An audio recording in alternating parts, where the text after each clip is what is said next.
I want to talk about the Chronicle Vish.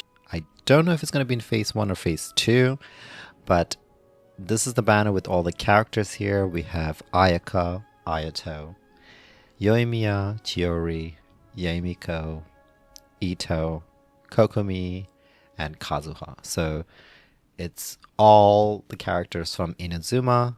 And I also think that the phase 2, we're getting Raiden Shogun, the Electro Archon. So it kind of makes sense for them to highlight the Inazuma characters. And I would say by far this is the best one we have so far.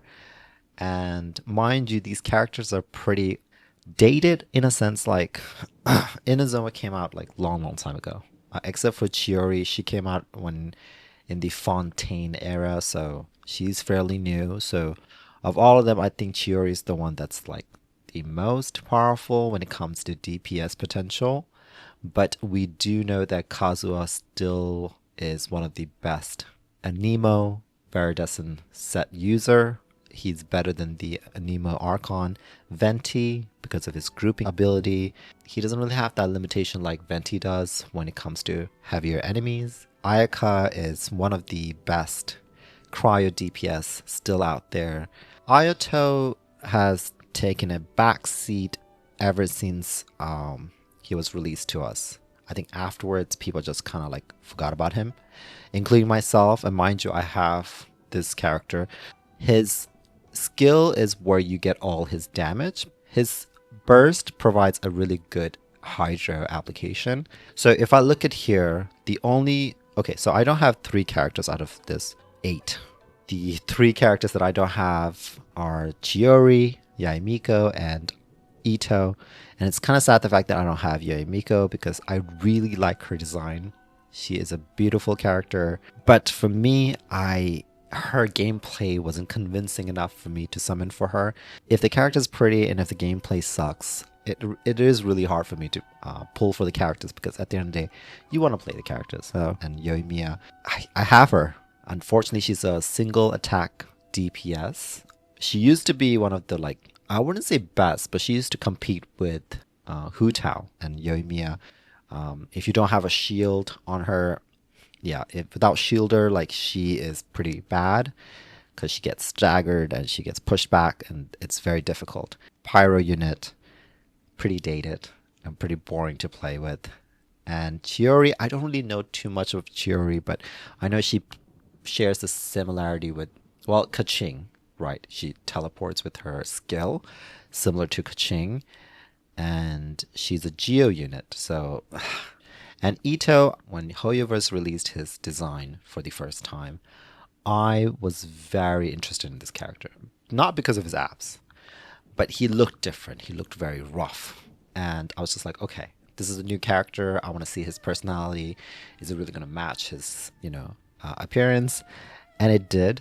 But being the fact that he's a Geo, that put a reservation in a sense. And also, when I saw his gameplay, I really liked his signature weapon. Being the fact that it's a Geo DPS, it was a no sale for me. And Kokomi, I do have her. Her appearance, her visual, her aesthetics really captivated me.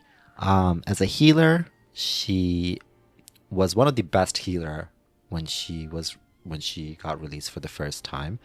And still to this day, she provides one of the best hydro application, and also she heals. And she goes really well with Furina. But do you really need her? No, but she pairs really well with the character that's in this wish with her, and that character is Ayaka.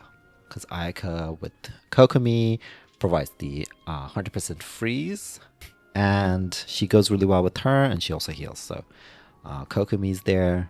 The grand prize here in this Chronicled Wish is none other than Kazuha. I would say he has one of the best kit still to this day. He's one of the best Anemo character. He's one of the best buffer, and he's the best VV set user out there still to this day. Even though this character, all of these characters except for Chiori, they're pretty dated, but Kazuha still to this day competes with the characters that we have now. And we all know that Zelonin, whose banner just passed, she kind of shares that same ability, but Kazuha being so relevant for so long, his longevity should speaks for itself, and he has the best grouping. Even though Venti can group mobs better than Kazuha, but Kazuha you can control it. Venti's, it's RNG. You don't know where the burst is gonna land, and that's the sucky part. But Kazuha, he groups the enemy within his center, goes really well with his burst, and the character visually he looks amazing. So if you don't have Kazuha, pulling for Kazuha is one of the best option from this pool, and that's just my opinion. And I'm not a meta player. I don't go for like the data, like the numbers.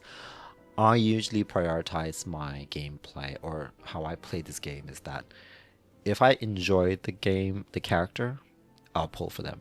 And if I like their design, it's a bonus.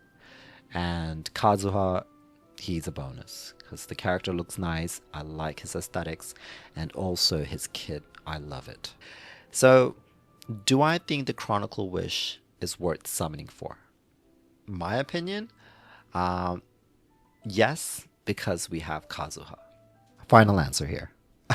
Kazuha is completely worth it.